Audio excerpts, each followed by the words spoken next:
بعد أعوذ بالله من الشيطان الرجيم بسم الله الرحمن الرحيم كل نفس ذائقة الموت صدق الله العظيم. میرے عزیز طلباء اور عزیز ساتھیوں، ابھی ہم لوگ جو بیٹھے ہیں اس بیٹھنے کا مقصد ہے، جیسا کہ آپ تمام طلبہ عزیز کو معلوم ہے کہ ہم اور آپ جس ادارے میں پڑھ رہے ہیں اور پڑھا رہے ہیں اس ادارے کے محتوی جناب حافظ اکبر صاحب عرفانی دامت برکاتہ کے والد محترم کا انتقال ہو گیا۔ انا للہ و انا الیہ راجعون۔ سب سے پہلے یہ بات سمجھ لینی چاہیے ہمیں اور آپ کو کہ یہ زندگی جو دی گئی ہے یہ اللہ کی ایک امانت ہے۔ آج ایک زندگی ہے جس زندگی میں ایک سانسیں چلتی ہے، ایک جان پیدا ہے، لیکن اللہ رب العزت نے اس زندگی کو دائمی زندگی نہیں بنایا۔ یاد رکھیے، اگر اس کو دائمی زندگی بناتے کہ ایک انسان کو ہمیشہ زندہ رہنا ہوتا تو پھر وہ اللہ سے ڈرتا نہیں، وہ نڈر ہو کر کے کام کرتا، وہ یہ سمجھتا ہے کہ موت تو آنی نہیں ہے۔ تو اللہ رب العزت نے اس زندگی کے ساتھ موت کا رابطہ جوڑ دیا۔ اس لیے اللہ رب العزت نے قرآن مقدس میں فرمایا سورہ ملک میں، الذی خلق الموت والحیاۃ لیبلوکم ایکم احسن عملا، کہ تمہیں موت اور زندگی سے بھی آزمائے۔ تو یہ موت زندگی کا ایک معیار ہے کہ جب آپ کو اللہ نے زندگی دے دی، یہ یقین جانیے کہ یہ زندگی مختصر سی زندگی ہے، اور اس کے بعد ہم سب کو اللہ کی طرف لوٹ کر کے جانا ہے، جسے قرآن کہتا ہے، جو اللہ کے نبی صلی اللہ علیہ وسلم کی احادیث مبارکہ کہتی ہے،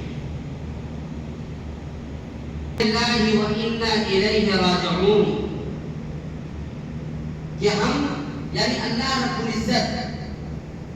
یہ جو زندگی ہے یہ اللہ کی دی ہوئی نعمت ہے، اور اللہ تبارک و تعالیٰ نے کہا کہ میں اللہ ہوں اور تم میرے پاس لوٹ کر کے آؤ۔ وہی حادثہ فاجعہ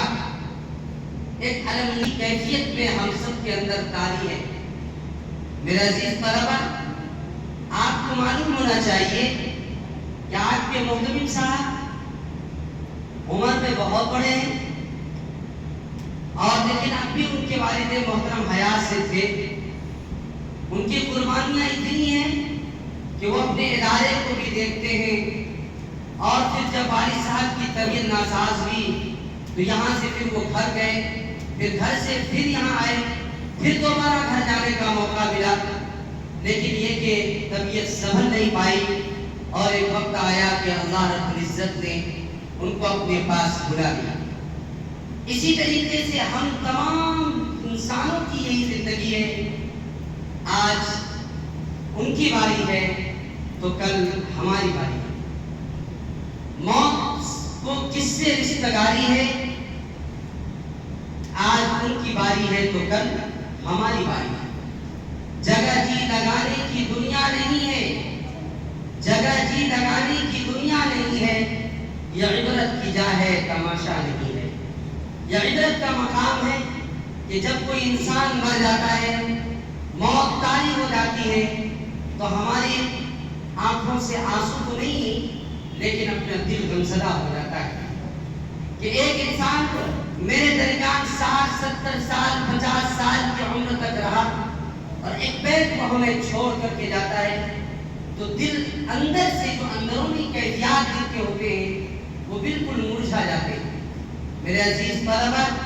یہی حالت آج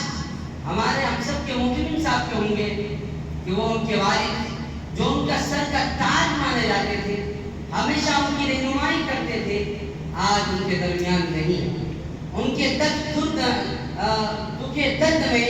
ہم لوگ مل کر کے شریک ہیں اور ان کے غم میں ہم لوگ شریک ہیں، کیونکہ ان کی بہت ساری قربانیاں ہیں۔ بلکہ ان کے والد صاحب ہم لوگ بیٹھتے ہیں تو پوچھتے رہتے ہیں ان کے والد صاحب کہ ہمیشہ یہی تمنا رہتی کہ یہ ادارہ بڑھتا رہے اور ان کے لیے دعائیں نکلتی۔ لہذا ہم سب کے لیے ضروری ہے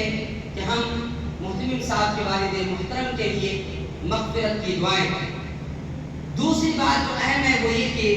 اللہ کے نبی صلی اللہ علیہ وسلم نے فرمایا موت کو کثرت سے یاد کیا کرو، موت کو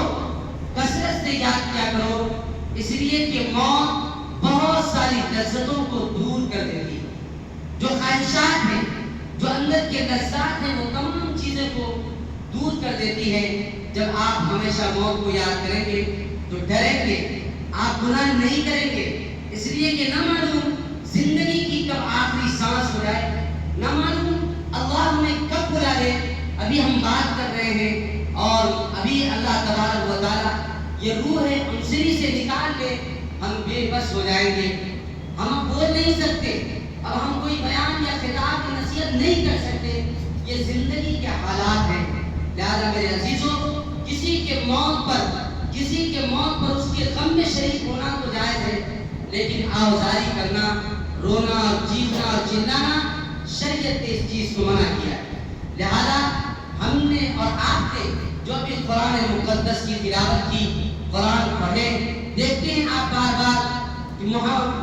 محبت موت یعنی محبت زندگی کی، انسانیت کی محبت کیسی ہے کہ آپ کے محترم صاحب وقتاً فوقتاً آپ کے یہاں کہیں تو قرآن خوانی ہوئی، پھر کہیں قرآن پڑھائے گئے، پھر دعائیں ہوئی۔ جب کوئی انسان کسی کے لیے اس طرح کرتا ہے، جب ان کو کوئی چیز آ پڑتی ہے، ان کے لیے بھی ہم سب کے لیے ضروری ہے کہ ہم ان کے لیے بھی دعائیں کریں، ان کے لیے بھی قرآن پڑھیں۔ یہ جذبہ محترم صاحب کے اندر ہے، کسی کا بھی انتقال ہو جائے اور ان کے کاموں تک یہ بات کو اس بات کی طرف متوجہ کرتے ہیں کہ آپ قرآن پڑھ کر کے اپنے لیے اور ان کے لیے جن کا انتقال ہو گیا ہے، تمام مومنین، تمام مسلمان اور تمام مسلمات اور مسلمانوں کے لیے وہ دعا ضرور کراتے ہیں۔ وہ بھی اجتماعی دعا ہوتی ہے اور وہ دعا اس لیے کرائی جاتی ہے کہ چھوٹے چھوٹے معصوم بچے ہیں۔ اللہ رب العزت نے فرمایا، اللہ کے رسول صلی اللہ علیہ وسلم نے فرمایا کہ یہ چھوٹے چھوٹے معصوم جب اپنے ہاتھوں کو اٹھاتا ہے، اپنے رب کے سامنے بھیک مانگتا ہے، اپنے گناہوں کا اور اپنی کمزوری کا اعتراف کرتا ہے، تو اللہ تبارک و تعالیٰ ان کی دعاؤں کو رد نہیں کرتے ہیں، ان کی دعائیں جلدی قبول ہوتی ہیں۔ لہٰذا محترم صاحب کہ ہمیشہ یہ ایک رولز اور ایک طریقہ کار رہا ہے کہ جب بھی کسی کا انتقال ہوتا ہے وہ ضرور قرآن پڑھاتے ہیں اور اس کے لیے دعائیں کرتے ہیں۔ تو آج ہم سب کے لیے بھی ضروری ہے کہ آج محترم صاحب پر وہ باتیں پیش آئی، ان کے دل کے درد اور ان کے پسماندگان کے اور ان کے اقارب اور رشتہ دار کے غموں کا کیا حال ہوگا، ان کے دکھ درد میں ہم لوگ تو شریک ہو سکتے ہیں،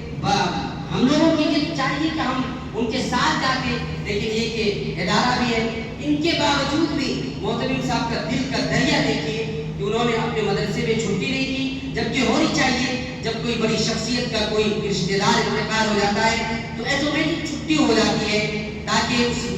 غم میں شریک ہو جائیں، لیکن پھر بھی انہوں نے کہا نہیں، بچوں کا علم ضائع نہ ہو اور نقصان نہ ہو، اس نقصان کی تلافی کے لیے انہوں نے مدرسے کو جاری رکھا اور مدرسے میں پڑھائی کی۔ یہ ایک لگاؤ محبت کا نتیجہ ہے۔ اس لیے آپ نے اور ہم نے جو قرآن مقدس کی تلاوت کی ہے، آپ سب سے پہلے اللہ کے نبی صلی اللہ علیہ وسلم کو بخشیں گے اور اسی کے ساتھ ساتھ تمام صحابہ، مومنین، مومنات اور خصوصاً حضرت محتمم صاحب کے والد محترم کے لیے ضرور کریں، تاکہ اگر آج ہم نے کسی کے لیے دعا کر رہے ہیں، یقین مانو، یقین جانو، کل مرنے کے بعد، میرے انتقال کے بعد میرے آنے والی نسلیں میرے لیے دعا ضرور کریں گے۔ اگر آج ہم نے کسی کے لیے دعا نہیں کی تو آج یاد رکھو، یقیناً اس بات کو ذہن و دماغ میں پیوست کر لو، آنے والی نسلیں مجھے بھی یاد نہیں کریں گی. لہذا صدقہ جاریہ، سب سے بڑا جو صدقہ جاریہ ہے وہ یہ ہے کہ اپنے جو میت جو یہاں سے دنیا سے جا چکے ہیں، وہ سب سے بہترین صدقہ جاریہ ہے کہ انہوں نے اپنی اولاد کو پڑھایا ہو، سکھایا ہو، دین کی تعلیم دی ہو، تاکہ ان کے مر جانے کے بعد، ان کی اس دنیا سے جانے کے بعد وہ اولادیں ان کے لیے دعائیں کریں، وہ اولادیں ان کے لیے قرآن پڑھیں، وہ اولادیں ان کے لیے ہمیشہ ان کو یاد رکھے، وہ اولادیں ان کے لیے صدقہ جاریہ کے طور پر ان کے نام سے خرچ کرے. یہی سب سے بڑا ذریعہ ہے، اور یہی ذریعہ آپ بھی بنیے، اور یہی ذریعہ محترم صاحب بنے ہوئے ہیں کہ ان کے والد محترم نے بڑی محنت سے، بڑی کوششوں سے، بڑے جتن سے، بڑے جد و جہد سے ان کو پڑھایا، پالا، پوسا، بڑا کیا، اور پھر دین کی تعلیم دی. اور آج ان دین کی تعلیم کو حاصل کر کے آج وہ مدرسے کے ایک پوسٹ پر وہ فائز ہیں. یہ انہی کے والدین کی دعاؤں کے صدقے میں، انہی ماں باپ کی دعاؤں کے صدقے میں آج ہیں. آپ ان سے پوچھیے، آپ بھی پوچھیے، اپنے دامن پر اور اپنے دلوں سے پوچھیے، تو آپ کو بھی یہ پتا چلے گا کہ اگر کوئی شخص بڑھتا ہے، ان کے ماں باپ کی ان کی دعائیں بڑھی ہیں، ان کی دعاؤں کے صدقے میں وہ بڑھتا ہے، وہ آگے بڑھتا ہے. لہذا اگر آپ کے ماں باپ حیات ہیں، آپ اللہ سے شکر ادا کیجیے کہ میرے ماں باپ میں حیات سے، میری عمر اس وقت جب میں 10 سال کے تھا، اسی وقت میرے والد صاحب کا انتقال ہو گیا. جب کسی میت میں جاتے، وہاں جب لوگ روتے اور چیختے، جب ان کے غم کو دیکھتے، آنسو بہاتے ہوئے، آنکھوں میں آنسو آتا، تو اس وقت یہ دل کرتا کیوں رو رہے ہیں، اللہ کی دی ہوئی امانت تھی اور اللہ نے دے دیا. لیکن جب میرے پاس میرے والد صاحب کا انتقال ہوا، تب میرے دل کو کہا کہ نہیں، آج میرا دل پھٹا جا رہا ہے کہ اب میں اپنے والد کو کبھی نہیں دیکھ سکتا، کبھی اپنے والد کو نہیں دیکھ سکتا. اسی طرح حضور اکرم صلی اللہ علیہ وسلم کا جب انتقال ہونے لگا، بلکہ انتقال ہو گیا، حضرت ابو بکر صدیق رضی اللہ عنہ کو علم ہوا کہ اللہ کے رسول صلی اللہ علیہ وسلم اس دنیا سے پردہ فرما گئے. انہوں نے اعلان کیا، بلکہ حضرت ابو بکر صدیق رضی اللہ عنہ مسجد نبوی میں آئے اور بڑے مجمع میں اس اعلان کیا، بلکہ مائک پکڑ کے آنکھوں سے اشکبار، بالکل دل برداشت کہ اللہ کے نبی صلی اللہ علیہ وسلم کا انتقال ہو گیا. انہوں نے اعلان کر دیا کہ اللہ کے رسول صلی اللہ علیہ وسلم انتقال ہو. جب یہ بات حضرت عمر رضی اللہ عنہ کو پہنچا تو فوری طور پر حضرت عمر نے جو جملہ کہا تھا، وہ جملہ آج بھی یاد رکھنے کا ہے. حضرت عمر بن خطاب رضی اللہ عنہ نے کہا، جو بھی شخص یہ کہے گا کہ حضور اکرم صلی اللہ علیہ وسلم انتقال فرما گئے، جو اس دنیا سے جا چکے ہیں، یہ عمر کا تلوار ہے جو نیام سے باہر ہو کر کے ان کی گردنیں اڑاتا ہے. یہ محبت کا نتیجہ ہے. یہ حضور سے اتنی والہانہ محبت تھی کہ وہ یہ نہیں سننا چاہتے تھے کہ حضور کا انتقال ہو گیا. لیکن ایک نبی، وہ بھی انتقال ہو گئے. ہم انسان، ہم چنی دیگرے نہیں، ہم سب کی کیا ہے؟ جبکہ انبیاء علیہ السلام کو اللہ رب العزت نے اپنے پاس بلا لیا، تو ہمارے اور آپ کی کیا اوقات ہو سکتی ہے؟ لیکن حضرت عمر بن خطاب رضی اللہ عنہ نبی سے اتنی محبت، اتنی گہرے رکھتے تھے کہ انہوں نے کہا کہ اگر کوئی شخص یہ کہا کہ حضور کا انتقال ہو گیا ہے تو ان کے ہم گردنیں تلوار سے اڑا دیں گے. پھر حضرت ابو بکر صدیق رضی اللہ عنہ نے پوری تقریر کی، ان کو سمجھایا. تب اس کے بعد کہا کہ اے عمر سنو، تم آج تک جس خدا کی عبادت کرتے تھے، جس محمد رسول اللہ صلی اللہ علیہ وسلم کی باتوں پر عمل کرتے تھے، اس محمد کا خدا زندہ ہے، چہ جائے کہ محمد نہیں. اگر آج محمد کی تم عبادت کرتے ہو، یہ سوچ لو عمر کہ اپنے خدا کو ناراض کر رہے ہو. لہذا اللہ کی دی ہوئی نعمت حضور بھی ہے، اللہ کی دی ہوئی نعمت تم بھی ہو. لہذا اگر حضور اکرم صلی اللہ علیہ وسلم کی عبادت کرتے تھے، آج محمد کا خدا موجود ہے، اور وہ ابو بکر اور عمر کا خدا موجود ہے، ہم اس کی عبادت کرتے ہیں. حضرت عمر بن خطاب رضی اللہ عنہ کی یہ بات بڑی اچھی لگی. حضرت عمر بن خطاب رضی اللہ عنہ نے اس کو ایکسیپٹ کیا. اس کو قبول کرنے کے بعد پھر حضور اکرم صلی اللہ علیہ وسلم کو جب دیکھنے کے لیے گئے، تو اس کے بعد حضور اکرم صلی اللہ علیہ وسلم کے پیشانی مبارک کو چوم کر رونے لگے، اور اتنا روئے، بلکہ حضرت ابو بکر صدیق نے ان کو پکڑ کر کے باہر نکالے، ورنہ وہ چھوڑا نہیں جا رہا. یہ محبت تھی، یہ حضور سے اتنا لگاؤ تھا لہذا جب کسی کے انتقال ہوتا ہے تو اس کے بعد اس کا احساس ہوتا ہے، ان کے پورے گھر والے کو احساس ہوتا ہے یہاں موت جیسی چیز ہے۔ 60-70 سال کی زندگی اپنے ساتھ ایک شخص گزارتا ہے، گزر بسر کرتا ہے، کھانا پینا اٹھنا بیٹھنا ساری چیزیں ہوتا ہے، اور جب اچانک وہ گزرتا ہے اور وہ اچانک چلا جاتا ہے بڑی تکلیف ہوتی ہے۔ لیکن کیا کیجیے گا، اللہ رب العزت نے یہی زندگی دی ہے، یہی ایمان کہتا ہے، یہی اسلام کہتا ہے کہ اگر اللہ نے زندگی دی ہے تو اللہ زندگی دینے والی ذات ہے۔ اس لیے ہم سب دعا کریں والد حضرت محترم صاحب کے والد محترم کے لیے کہ اللہ تبارک و تعالیٰ ان کے تمام طریقے کے جو انہوں نے اعمال کیے ہیں ان کے تمام اعمال کو قبول فرمائے، اور ان کے تمام تر جو قربانیاں ہیں دین کے تعلق سے ان تمام قربانیوں کو قبول فرمائے۔ بس یہ چند باتیں تھیں جو ہم نے آپ کے سامنے ذکر کیا، آپ کو احساس دلانے کے لیے کہ یہ موت صرف ان کے لیے نہیں ہے بلکہ ہر زندہ شخص کے لیے۔ ہمیشہ وہ یہ سوچے کہ بس میں موت کے